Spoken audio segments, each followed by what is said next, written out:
പ്രേക്ഷകരെ ഒരു പ്രതിരോധ വിശേഷം പറഞ്ഞുകൊണ്ട് തുടങ്ങുകയാണ് നമ്മൾ ഇന്നത്തെ ഹൈ ഫൈവ്. പ്രിയപ്പെട്ടവരെ, സമുദ്രത്തിലൂടെയുള്ള ശത്രുക്കളുടെ ആക്രമണങ്ങളെ പ്രതിരോധിക്കാൻ കരുത്ത് വർദ്ധിപ്പിക്കുകയാണ് ഇന്ത്യൻ നാവികസേന. ഇന്ത്യയിൽ തദ്ദേശീയമായി നിർമ്മിച്ച INS Dunagiri, INS Sanshodhak, INS ആഗ്രേ ഈ 3 യുദ്ധക്കപ്പലുകൾ ജൂൺ മാസം 21-ന് കമ്മീഷൻ ചെയ്യുന്നതോടെ സമുദ്രത്തിൽ ഇന്ത്യയുടെ കരുത്ത് ഇരട്ടിയാകും. നമ്മൾ പരിശോധിക്കുന്നു സമുദ്രവഴിയിൽ 3 ഇരട്ടി കരുത്ത്.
പ്രിയപ്പെട്ട പ്രേക്ഷകരെ, കൊൽക്കത്തയിലെ garden reach ship builders and എഞ്ചിനീയേഴ്സിൽ നിർമ്മിച്ച 3 യുദ്ധക്കപ്പലുകൾ ഒരേ സമയം ഭാഗമാകുന്നതോടുകൂടി ഇന്ത്യൻ നാവികസേനയുടെ നവീകരണത്തിൽ ഒരു പുതിയ നാഴികക്കല്ല് കൂടി കുറിക്കപ്പെടുകയാണ്.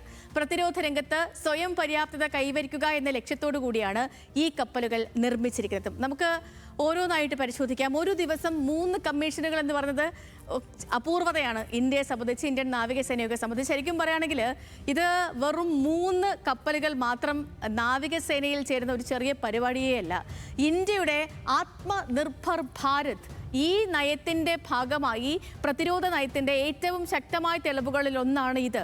ഈ 3 പ്ലാറ്റ്ഫോമുകളും ഇന്ത്യയിൽ തന്നെ രൂപകൽപ്പന ചെയ്ത് നിർമ്മിച്ചതാണ്. അതായത് വിദേശ രാജ്യങ്ങളെ ഒന്നും ആശ്രയിക്കാതെ സ്വന്തം സാങ്കേതിക വിദ്യയും വ്യവസായ ശേഷിയും ഉപയോഗിച്ച് സമുദ്ര സുരക്ഷ ഉറപ്പിക്കാനുള്ള ഇന്ത്യയുടെ കഴിവ് ഇവിടെ പ്രകടമാവുകയാണ് ഒരു ദിവസത്തെ 3 കമ്മീഷനുകളിലൂടെ. ജൂൺ മാസം 20, അതായത് നാളെ, കൊൽക്കത്തയിൽ ഇന്ത്യൻ നാവികസേനയിൽ കമ്മീഷൻ ചെയ്യുന്ന പ്രധാനപ്പെട്ടവ ഇതൊക്കെയാണ്. ഒന്ന് INS ദുനഗിരിയാണ്, മറ്റൊന്ന് INS സംശോധകാണ്, INS ആഗ്രയാണ്. ഈ 3 വെസൽസ് ആണ് നാളെ ഈ കമ്മീഷൻ ചെയ്യാനായി പോകുന്നത്.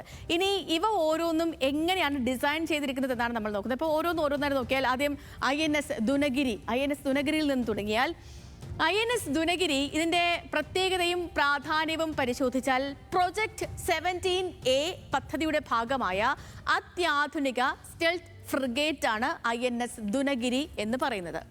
ശത്രു രാജ്യങ്ങളുടെ റഡാറുകളിൽ നിന്നും മറഞ്ഞു നിൽക്കാൻ സഹായിക്കുന്ന സാങ്കേതിക വിദ്യ, ആധുനിക സെൻസറുകൾ, മൾട്ടി റോൾ യുദ്ധശേഷി എന്നിവയാണ് ദുനഗിരിയുടെ എടുത്തു പറയേണ്ട പ്രത്യേകതകളിൽ ഒന്ന്.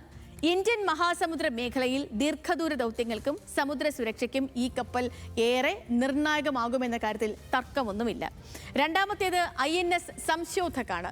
INS സംശോധയിലേക്ക് വരുന്ന ഘട്ടത്തിൽ യുദ്ധക്കപ്പലില്ലെങ്കിലും അത്യന്തം പ്രാധാന്യമുള്ള സർവേ വെസലാണ് സംശോധക് എന്ന് പറയുന്നത്. കടലിൻ്റെ അടിത്തട്ട് മാപ്പ് ചെയ്യുക, അതേപോലെ നേവിഗേഷൻ വിവരങ്ങൾ ശേഖരിക്കുക, സമുദ്രമേഖലയിലെ ബോധവൽക്കരണം വർദ്ധിപ്പിക്കുക എന്നൊക്കെയാണ് ഇതിൻ്റെ പ്രധാനപ്പെട്ട ദൗത്യം. യുദ്ധ സാഹചര്യങ്ങളിലും ദുരന്ത നിവാരണ പ്രവർത്തനങ്ങളിലും ഇത്തരം വിവരങ്ങൾ ഏറെ നിർണായകമാണ്. ഇനി INS സംശോധക് എന്തിന് എന്ന് ചോദിച്ചാൽ ഇതിൻ്റെ പ്രത്യേകതകൾ നമ്മൾ ഈ കാണുന്നതൊക്കെയാണ്. ഇത് INS സംശോധിൻ്റെ പ്രത്യേകതകൾ നമ്മൾ നേരത്തെ പറഞ്ഞതുപോലെ സുരക്ഷിതമായ നാവിഗേഷനാണ് ഇതിനുള്ളത്. അതാണ് എടുത്തു പറയേണ്ട വലിയ ഒരു പ്രത്യേകത. നാവിക ഓപ്പറേഷനുകൾക്ക് കൃത്യമായ ഡേറ്റ പ്രൊവൈഡ് ചെയ്യുന്നുണ്ട് സംശോധക്. അതേപോലെ ദുരന്ത നിവാരണ പ്രവർത്തനങ്ങൾക്ക് ഏറെ സഹായകവുമാണ് INS സംശോധക് എന്ന് പറയുന്നത്. അപ്പോൾ ഇനി മൂന്നാമത്തേതിലേക്ക് പോയാൽ അത് INS ആഗ്രയാണ്. INS ആഗ്രയിലേക്ക് വരുമ്പോൾ ഇതൊരു anti submarine warfare shallow water craft എന്ന് പറയാം. അതായത് നമ്മൾ വളരെ ലളിതമായിട്ട് പറയുകയാണെങ്കിൽ തീരപ്രദേശങ്ങളിലും അതേപോലെ ആഴം കുറഞ്ഞ കടൽ മേഖലകളിലും ശത്രു അന്തർവാഹിനികളെ കണ്ടെത്താനും നിരീക്ഷിക്കാനും നേരിടാനുമുള്ള പ്രത്യേക തയ്യാറാക്കിയ ഒരു യുദ്ധക്കപ്പലാണ് INS ആഗ്രെ.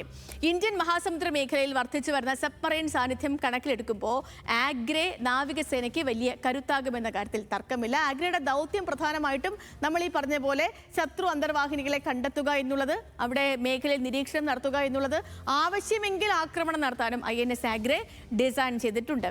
ഇനി ഈ 3 കപ്പലുകൾ വരുന്നതോടുകൂടി ഇന്ത്യക്ക് അത് ഉണ്ടാകുന്ന നേട്ടങ്ങൾ എന്തൊക്കെയാണെന്ന് ചോദിച്ചാൽ, ഇന്ത്യൻ നാവികസേന ഇപ്പോൾ ഒരു ബയർ നേവിയിൽ നിന്ന് ബിൽഡർ നേവിയിലേക്ക് മാറുകയാണ് ആത്മനിർഭർ ഭാരതിലൂടെ. അടുത്ത കുറച്ച് വർഷങ്ങൾക്കുള്ളിൽ രാജ്യത്തിനകത്ത് നിർമ്മിക്കുന്ന നിരവധി യുദ്ധക്കപ്പലുകൾ കൂടി നാവികസേനയിൽ ചേരും. അങ്ങനെ പുതിയ കപ്പലുകൾ ഇന്ത്യയുടെ സമുദ്ര സുരക്ഷ, ചൈനയുടെ വർദ്ധിച്ചു വരുന്ന സമുദ്ര സാന്നിധ്യത്തെ നേരിടാനുള്ള ശേഷി, ഇൻഡോ പസഫിക് മേഖലയിലെ തന്ത്രപ്രധാന സ്വാധീനം എന്നിവയൊക്കെ വർദ്ധിപ്പിക്കും.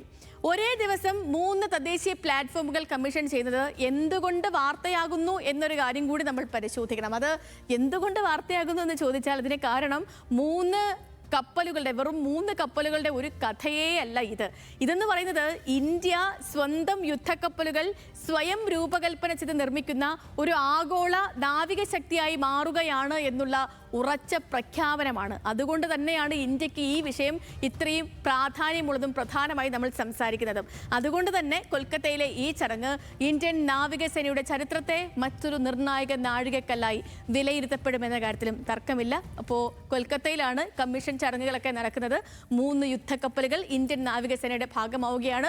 3 യുദ്ധക്കപ്പലുകൾ ഇന്ത്യൻ നാവികസേനയുടെ ഭാഗമാകുന്നു എന്നുള്ളതല്ല, നമ്മൾ ആവർത്തിച്ച് പറയുന്ന പോലെ ഇന്ത്യയിൽ തന്നെ മറ്റൊരു ശക്തിയുടെയും മറ്റൊരു വിദേശ രാജ്യത്തിൻ്റെയും ഹെൽപ്പ് ഇല്ലാതെ നമ്മൾ തന്നെ ഇവിടെ രൂപകൽപ്പന ചെയ്ത 3 അത്യാധുനിക സംവിധാനങ്ങളുള്ള യുദ്ധക്കപ്പൽ, അതും ഏത് ആക്രമണത്തെയും എപ്പോൾ നേരിടാനും സജ്ജമാക്കി തയ്യാറാക്കിയിട്ടുള്ള 3 യുദ്ധക്കപ്പലുകളാണ് ഇന്ത്യൻ നാവികസേനയുടെ ഭാഗമാകുന്നത്. അങ്ങനെ നമ്മുടെ പ്രതിരോധ കരുത്ത് അനുദിനം വളർന്നു വരുന്നത്. ഇപ്പം നേവിയിൽ മാത്രമല്ല കേട്ടോ, നമ്മുടെ കര വ്യോമ സേനകൾ നമ്മൾ പരിശോധിച്ചാലും ഇങ്ങനെ തന്നെയാണ്. ഈ 3 മേഖലകളിലും, കരസേനയാവട്ടെ, നാവികസേനയാകട്ടെ, വ്യോമസേനയാകട്ടെ, 3 മേഖലകളിലും ഇന്ത്യ കുറച്ച് നാളിന് മുൻപ് വരെ ഇന്ത്യയുടെ പ്രതിരോധ ഇറക്കുമതി എന്ന് പറയുന്നത് നമ്മുടെ ഒരു വർഷത്തെ മൊത്തം ചെലവിനേക്കാൾ ഇരട്ടിയായിരുന്നു. അതിൽ നമ്മുടെ പ്രതിരോധ ചെലവ് മാത്രം.